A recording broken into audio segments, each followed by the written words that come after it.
All right, so you're thinking about starting a business, but feeling a little lost on where to begin. Yeah. We've got a great deep dive for you today. Okay. Based on insights from entrepreneur Alex Hormozi. Mm-hmm. He's built multiple successful businesses. Right. And in this YouTube video, he's sharing his framework for finding that perfect first business idea. I see. Especially if you're starting with limited resources. Yeah, what's fascinating here is how Hormozi emphasizes Okay. that you don't need some brilliant, never-before-seen idea to get started. Yeah. He encourages you to find that best bad idea quickly and iterate from there. Yeah. It's all about action and getting feedback. That's so true. It can be paralyzing to wait for the perfect idea. Right. So in this deep dive, we're going to break down Hormozi's super practical 5-step framework. Okay. He calls it the 3 Ps framework. Interesting. And honestly, it's a game changer. You're telling me it's all about leveraging what you already have. Okay, so step 1 is figuring out this is the foundation of your business. Where do you even start? Well, Hormozi says it usually comes from one of 3 places. Pain, profession, or passion. Oh. He calls these the 3 Ps. Okay. What's brilliant about this is that it leverages your existing assets. Right. You don't need to reinvent the wheel. You just need to look at your own life for the seed of a great business idea. I love that. So let's dive into each of those P categories. Okay. First up, we've got pain. Think about a problem you personally experienced. Yep. Could you help others overcome the same hurdle? Hormozi gives a great example here. Okay. He talks about a woman named Stephanie Allen. Maybe you've heard of her company, Celery Sticks. Oh, yeah. Who had 9 kids and was constantly struggling to pack healthy lunches. Wow. She turned her lunch packing system into a thriving business. Really? And now she's helping other busy parents do the same. 9 kids. I can't even imagine. But it's a perfect example of turning a personal challenge into a business opportunity. Exactly. And then there's profession. Okay. What skills have you honed in your career? Are there people you could consult or teach in that area? I bet we all have skills we take for granted. Absolutely.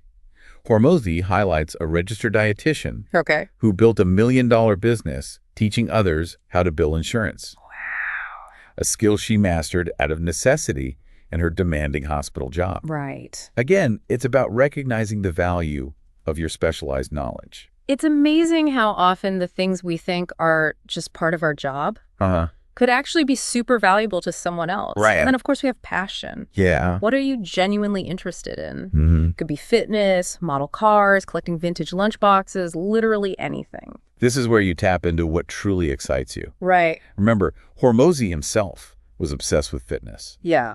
And that's how his first gym was born. So thinking about your own situation, what pain comes to mind? Yeah. What expertise have you developed in your profession? What are you truly passionate about? Take a moment to jot down some ideas. While you're doing that, let's move on to step 2. Okay. Identifying your who. Who are you going to serve? So we've got our, that pain point, professional skill, or passion project. Right. Now it's time to figure out who's going to benefit from it. And just like with the what, Hormozi gives us 3 main categories to consider. Okay. People like you, people you've helped before, and people you think are underserved. Okay. This step resonates with the idea of finding your niche. Right. Becoming the go-to solution for a specific group of people. Okay. But isn't focusing on a niche too limiting? What if you miss out on a broader market? That's a great question. And it's a common concern. Right. But here's the thing. Okay. The more specific you can get with who you're serving, the more tailored your solutions can be. And the more effective your marketing will become. It's like that old saying, if you're speaking to everyone, you're speaking to no one. I see what you mean. Yeah. It's about being the big fish in a small pond. Rather than getting lost in the ocean. Exactly. Yeah. So let's break down these who categories. Yeah, okay. First up, we've got people like you. This is all about solving a problem you've faced for others facing the same thing. It's about turning your personal experience into something that helps others. Think Spanx. Oh, yeah. Sarah Blakely solved her own undergarment woes and built a billion-dollar company doing it. Wow. Talk about turning a personal frustration into a massive success. It's proof that even seemingly small problems can be the foundation for incredible businesses. Absolutely. And it goes back to that idea of leveraging your personal experience. Right. Now, what about people you've helped before. Mm-hmm. This doesn't necessarily mean you were getting paid for it. Right. Have you informally advised or mentored anyone?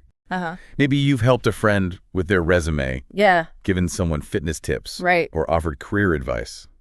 This is where Hormozi tells that great anecdote about the $100 check he received after giving diet advice at a pizza parlor. Really? He was just hanging out with friends. Yeah.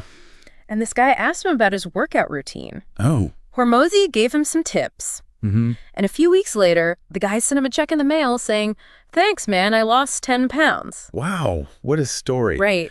It was a real light bulb moment for him. Yeah. Realizing that people were willing to pay for his knowledge. It's a reminder that we often have valuable skills and insights that we might not even recognize as marketable. Oh, really?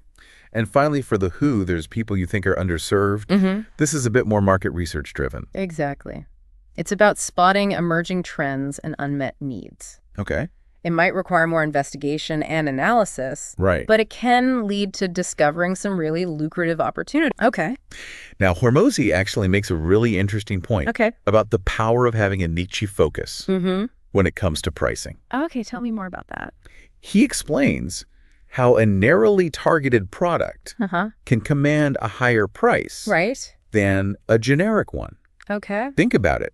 If you're the only one solving a very specific problem, people are willing to pay more. Right. Because your solution is tailor-made for them. So it's not just about finding a need.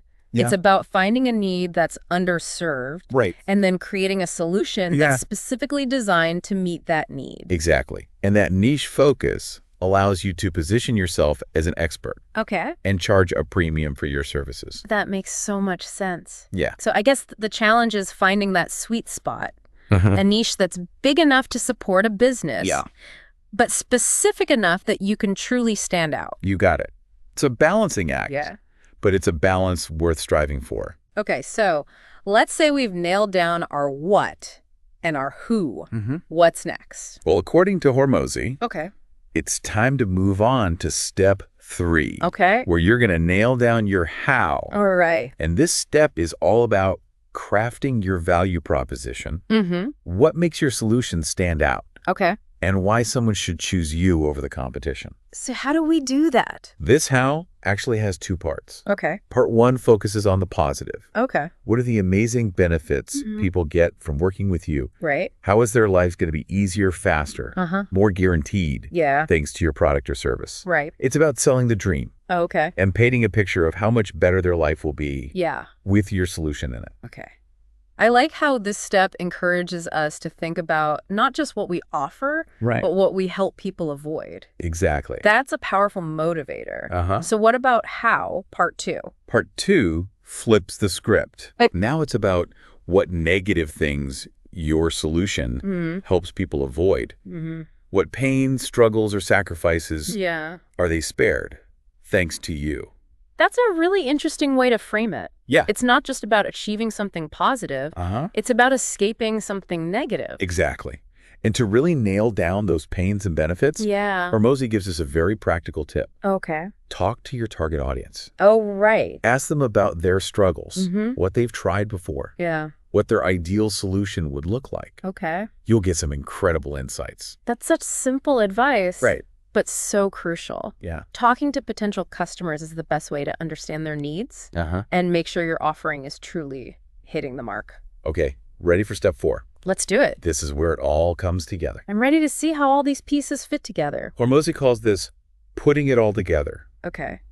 And uses a simple but effective Mad Lib formula to create your core value proposition. Right. You take everything you've figured out so far, your what, your who, and your how, and plug it into the sentence. Okay. I helped WHO get good stuff without bad stuff. I'm going to try it out with an example. Okay. Let's say my what is helping busy moms create healthy weeknight meals.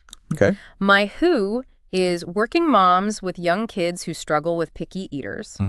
And my how is providing quick and easy recipes that are nutritious and kid-approved. Okay. So these moms don't have to spend hours in the kitchen or resort to unhealthy takeout. Okay, so plugging that into the formula. Right. Your statement would be, I help working moms with young kids get quick, easy, and healthy weeknight meals on the table. Yeah. Without spending hours in the kitchen or resorting to unhealthy takeout. That's it. Yep. That's actually pretty catchy. Right. It's clear, concise. Yeah. And it speaks directly to the needs and desires of your target audience. I can already see how I could use this statement on my website and my marketing materials everywhere. Exactly. Okay, so we've got our what, our who, our how, and our core value proposition. Right. What's next? Well, remember that bonus step Hormozi threw in? Yeah, he calls it the unique mechanism. Okay. And it's all about developing your secret sauce, the unique system, method, or process that sets you apart from everyone else. I see the value in the unique mechanism, but how do you avoid it becoming gimmicky? That's a great question. How do you make sure it's genuinely adding value and not just a marketing ploy? That's a great question. And it's something to be mindful of. Okay. The key is to make sure your unique mechanism is deeply rooted in your what, your who, and your how. Right. It should be an organic extension of the value you're already providing. Okay. Not something you slap on as an afterthought. So it's about creating something truly unique. Right. Not just something that sounds unique. Exactly. Give me some examples of what a strong, unique mechanism looks like in action. Think about P90X. Okay. And their muscle confusion principle. Right. Whether or not it's scientifically sound, it was undeniably a successful marketing tactic. Yeah. It gave their program a distinct identity and made it stand out in a crowded fitness market or Weight Watchers. And their point system, another great example. Oh, yeah. It provides structure, makes tracking progress easy, and even creates a sense of community. Okay, those are good examples. But how do we go about developing our own unique mechanism? Think of it like this. What are the steps, the framework, the system that you use to help people achieve their desired outcome? Right. What's your process? Yeah. What tools or resources do you use? Okay, in my busy mom example, maybe my unique mechanism is a 7-day meal prep system for picky eaters. Where I provide a step-by-step plan for prepping ingredients and assembling meals in advance, along with a system for involving kids in the process to make them more excited about healthy eating. That's a fantastic example. Really? It's specific. It's actionable, and it gives your approach a distinct identity. Yeah. It's not just about providing recipes.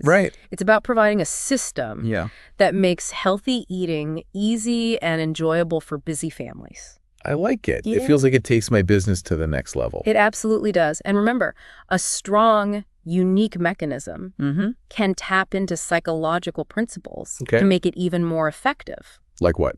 Think about gamification, scarcity, social proof, and even a sense of community.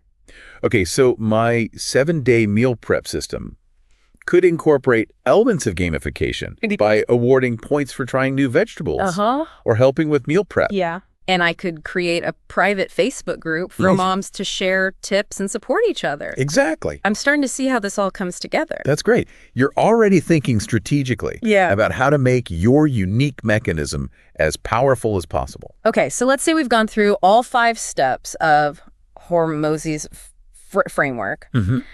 We've identified our what, our who, and our how. Crafted our core value proposition. And even developed our unique mechanism. For what now? How do we actually get those first few customers through the door? Well, this is where Hormozi's warm outreach strategy comes in. Remember, we touched on this earlier when we talked about reaching out to 100 people or spending 4 hours per day reaching out to folks to land your first 5 customers. This strategy is all about leveraging the power of genuine connection and providing value up front. I'm intrigued. Tell me more. It definitely is. It starts with identifying your target audience. Those people who would truly benefit from what you have to offer. But instead of going in with a hard sell, Hormozi encourages approaching these interactions with genuine curiosity and a desire to provide value. It's about building authentic connections. Not just trying to make a quick sale. So no cheesy pickup lines or pushy sales pitches? Definitely not. Hormozi suggests starting by finding something specific about the person you're reaching out to that you genuinely admire or appreciate. Maybe they've accomplished something you find inspiring, shared a piece of content that resonated with you, or doing work that aligns with your values. I see what you're saying. Yeah. It's about finding common ground. Right. And building a rapport before you even mention your business. Exactly. It shows you've actually taken the time to learn about them and their work, which makes your outreach feel much more personal and less transactional. Okay, so let's say I'm connecting with a fellow entrepreneur who's built a successful online course. Okay. I might start by saying something like, I've been so impressed by the way you've built your online community. It seems like you've created such a supportive and engaging space for your students. Perfect. That's specific. Okay. It's genuine, and it sets the tone for a positive and productive conversation. Yeah. Then once you've established that rapport, you can seamlessly transition into sharing your value proposition, that Mad Lib statement we talked about earlier. So I might say something like, I've actually been working on a system to help busy moms create healthy weeknight meals without spending hours in the kitchen. Right. It's still about them. Exactly. Not about me trying to sell something. Right. You're simply sharing what you do and how it might be helpful. And then, instead of going straight for the ask, Hormozi suggests ending with a simple question. Do you know anyone who might benefit from something like this? I love how low-key that is. It's not about forcing a sale. It's about planting a seed and letting the conversation unfold naturally. Exactly. And you never know. That person you're connecting with might just be the perfect bridge to your ideal customer. They might know someone who's been struggling with the exact problem you solve. This is all starting to click for me. It's so much more relational and authentic than the way I've always thought about marketing and sales. It's a real game changer. And it's something that can be applied to all areas of life. Not just business. As we're talking about all of this, I'm realizing that Hormozi's approach to business is so much more than just a set of strategies. It's a philosophy, a way of approaching life with intention and generosity. I couldn't agree more. He emphasizes the importance of building authentic relationships, providing value, and always striving to make a positive impact on the world. And you know what? It's working for him. Hormozi's built multiple thriving businesses by staying true to these principles. That's really inspiring.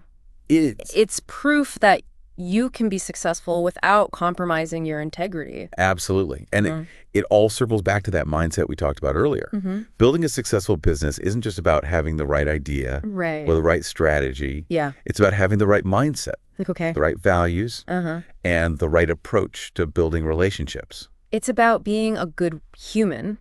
And letting that goodness permeate your work. Beautifully put. And that's something that every aspiring entrepreneur, heck, everyone can take away from this deep dive. Remember, you don't have to have all the answers right now. Just take that first step. What's the best bad idea you can explore today? Who can you reach out to? And offer genuine appreciation? This whole conversation has been so eye-opening for me. I'm going to be thinking about these principles long after we sign off. Me too. And I think that's the mark of a truly valuable deep dive. It's not just about acquiring information. It's about expanding our perspective and challenging our assumptions. Well, on that note, it's time for us to wrap up this deep dive. It's been another incredible journey of exploration and discovery. It's always a pleasure diving deep with you. And to our listeners, we hope you found this conversation as enlightening as we did. Remember, building a successful business or a successful life starts with a single step. So go out there. Make those connections and start building something amazing. Until next time. Keep exploring, keep learning, and keep diving deep